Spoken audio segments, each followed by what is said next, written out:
What did you feel you got more comfortable as the game went along the other night? And honestly, I felt comfortable from the start. Yeah, I felt comfortable from the start, and we practiced hard that week, and that's all I can really say is I was comfortable from the start, and we just started to make plays there later in the first half into the second half. What do you say to guys when they got good hands and they're dropping the ball? Well, I mean, if a guy like Trey Mosley's dropping the ball, I think we're gonna be fine.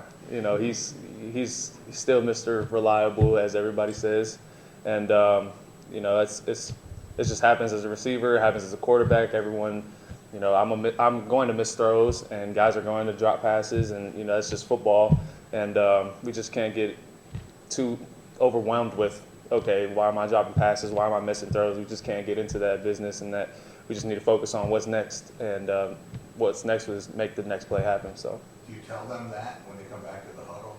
That's exactly what I say. I'm like, look, Trey, you're good. You don't do that. You're not going to do it again. You're fine, and just move on. Make the next play. Mel said that he told you guys before the game, hey, we might get booed, and obviously it was looked like a little out of sync at start, and I guess what was it like, going through that first start, you got a Nancy crowd, and things just weren't clicking early? I mean, I think that's just something that, as a team, we can't get involved with. We can't let the highs get too high, the lows get too low. And if they're booing, they're booing. If they're not, cool. It's whatever. We have a job to do, and that's what it is. It's business on the field, and so we just can't worry about all that other stuff. Coach Tucker likes to keep us in suspense as who the starter is. Did you know during the week or the day before, or when did you find out he was there? It was really just like a week or so before, a week or two before.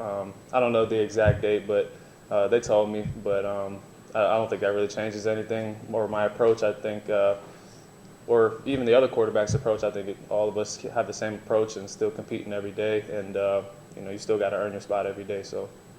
When you look back and rewatch the film, I guess just your overall, take on your first start. Yeah, I thought we did well as a team. Defense played hard. We were doing well on special teams. We have a good punter. After Bryce leaving, you have questions, but we have a good punter, and we have a good defense this year. And then on offense, in the first quarter, we just weren't making the plays necessary to, get in the end zone. But as the game went on, and later in the first half, things started to click. Guys started to make plays. And you see a sophomore like Ron Glover making plays, which is a good thing. Nate Carter's running hard, Jalen Berger running hard, and everything just started clicking, and everyone started doing their job, and that just leads to some success. Did you have recruitment from Richmond at all? To be honest, I don't even remember. I don't remember if I did or not. I remember I did go to, I think it was like a practice or something like that. I think it was my freshman or sophomore year in high school, but I didn't really get recruited heavily from them. How do you kind of turn the page when you, I don't want to say go backwards in competition level, but obviously a championship subdivision team, you've got to keep a sharp mind with the realization that it is a lower level than where you're at. How do you keep that sharp mind? Well, one thing I know for a fact is that every school has good players, and we've seen it time and time again. And Coach Tuck really reminds us of that, in the weeks of these games like this. And we're going to get their best shot, and we expect that, and we're going to get every team's best shot because this is Michigan State, and you're going to expect that from every team we play. And so we were prepared like this is going to be the best team we face this season, and that's how it's going to be every game. Having not played for a few years, that had to be kind of odd for a guy who's played so much, but now that you're kind of getting back in that swing of I'm the starter, I'm playing every week. Like, how quickly do you go into, is it the next day, or are you jumping into film and kind of critiquing everything? Is it just kind of, how is it to kind of be back in that flow of, hey, I'm playing every week and just getting that rhythm, I guess? Yeah, for me personally, I mean, after games, I normally watch the film right after the game when I go home. It's just something I do. I just like doing that. And then the next day, I'm on to the next team. And, obviously in the morning and stuff, if we get together as a team or something like that, or Monday, we'll watch the game over again. But, yeah, I'm on to the next team the next day. in a season like this. Yeah. One of the things that I get a lot of comments from fans about is the shotgun 4th and 1. Can you explain, is there a benefit to being in the shotgun on a 4th and short?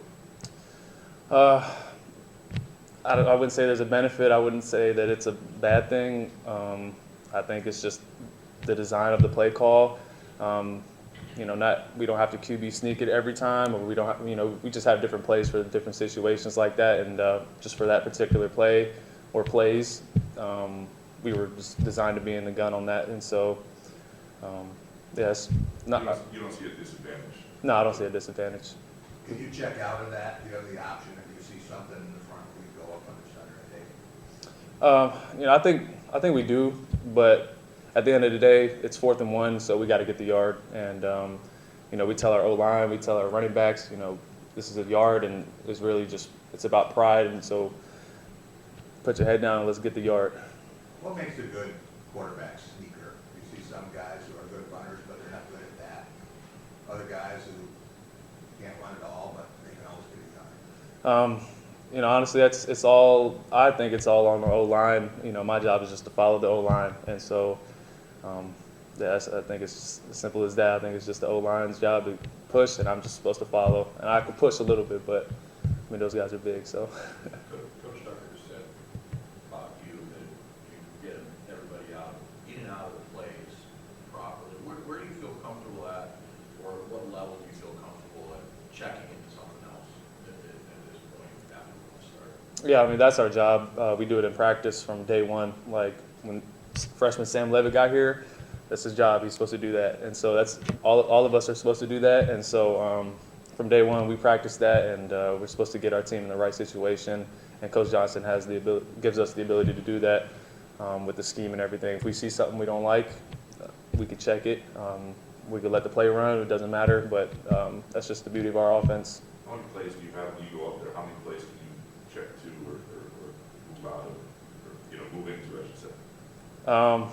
Is the whole playbook at your disposal, or is it just sort of an either-or situation? I think it's formational, but I think a lot of it has to do with the shot clock. So you don't want to delay a game or anything like that. So as long as you have a reason why you're checking to a certain play and you see what you like, and at the end of the day, it has to work, or else the trust is going to get lowered every time. So I don't think there's a number of plays we have to check to, but I think it all depends on the shot clock. You were obviously around 2 years ago on that first 75-yard run from Kenneth when Nathan had that run. Did you think, oh, we've done it again, that sort of thing? Does that play develop for a second? A little bit. I started chasing. I'm like, oh, is he going to break it? Is he going to break it? And he didn't, but it was a great run, great play, and something we got to capitalize on and get in the end zone. What do you see from him? Can you kind of describe maybe what we don't see from him? Yeah, he's a tough back. He's athletic. He's going to run hard. He can make guys miss. He sees the field well, and he's coachable. And he's just a great teammate overall. And I think our whole running back room is that way as well. I think you could describe every running back in our room like that. And Nate Carter is one of those guys. So what are you, like 22 years old, I'm just guessing? I'm 21. 21. Quarterback is such a visible position. I know you have 70 teammates.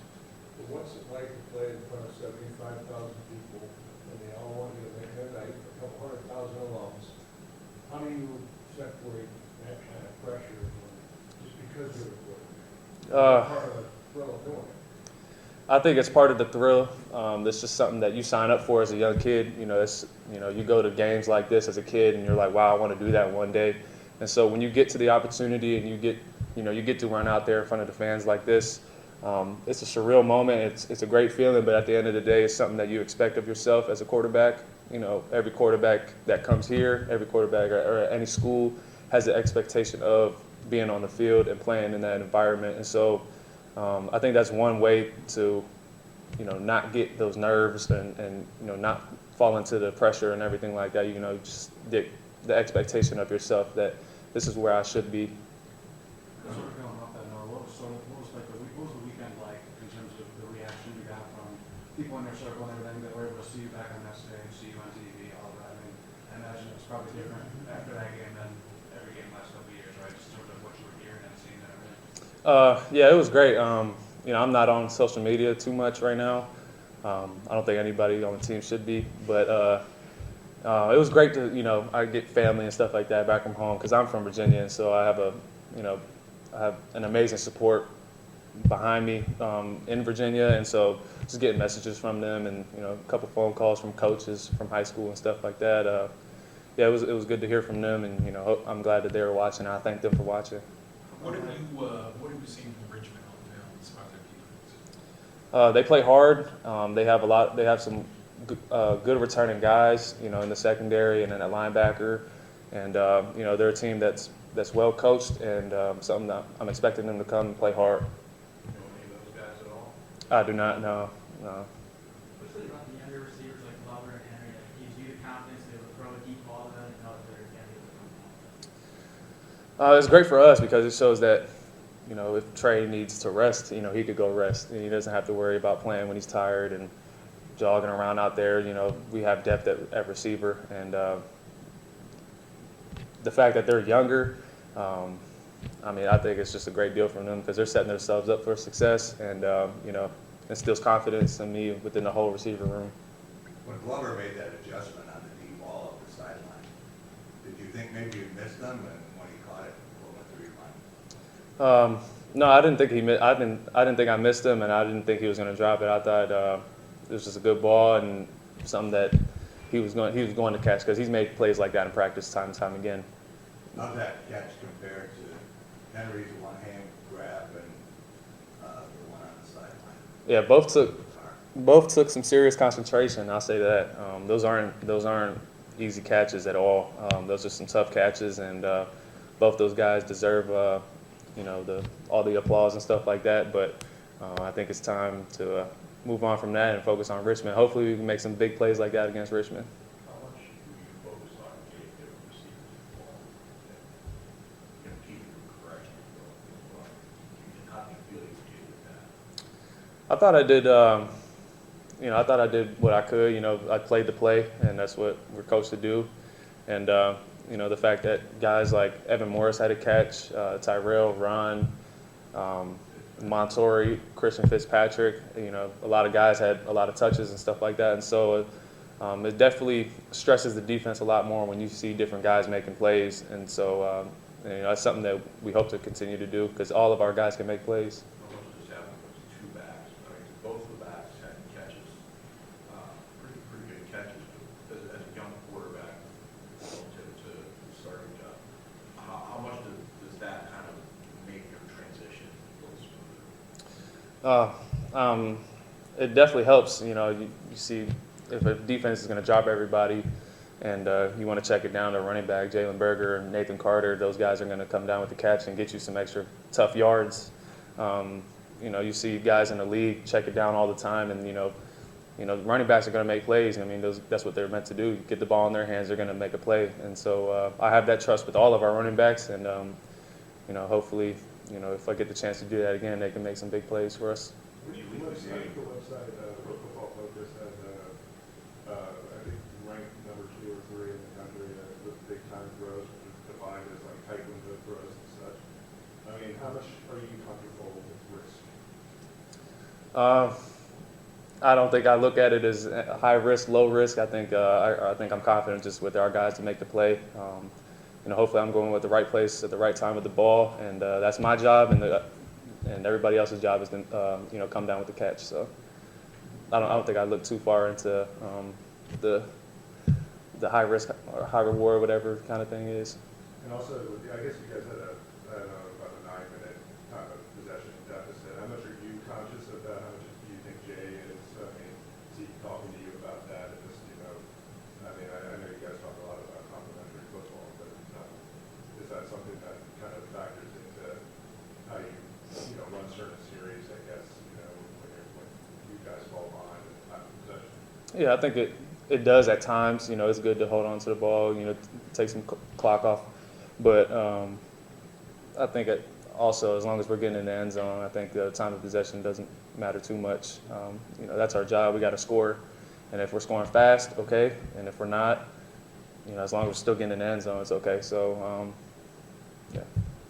Is there anything you left last week going, I can't wait to get back out there, like, this is what I left on the boy, this is the throw, this is the, you know, that makes you eager for this week because there's something you didn't do that you want to show or want to work on or whatever it may be? Me personally, no, I don't think there's anything that I'm specifically looking out there to do. I think I just got to do my job, and my job is to go out there and make the throws when necessary, hand the ball off, make the right checks and everything. So that's what I'm looking to do this week, is just do everything that I'm supposed to do my job. But you know, also at the same time, we didn't do that last game, and you know, we are a fourth-quarter team. You know, we're going to play all 4 quarters hard, and you know, as hard as we can. And so, you know, this week we're looking to do that from the first quarter to the end of the game. So. I wanted to know what it was like to be in that build session, and it's the first time since you've been here, 60 plays of you. You know, I mean, you guys do your practice film and everything, but in a game setting, you're not trying to break down your teammate or whatever. It's very in depth. And you're the guy out there.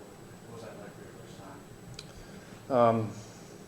Honestly, I kind of just felt kind of normal. It's just something that, yeah, I don't know. I didn't really think too much about it. I didn't think about it like that. But I thought it was good. You know, I had some good things out there, and you know, I had some things that we can work on. So it was cool. Everything, everybody good? No? Okay, thanks. I'll bring our belts around the ring. Yeah, thanks.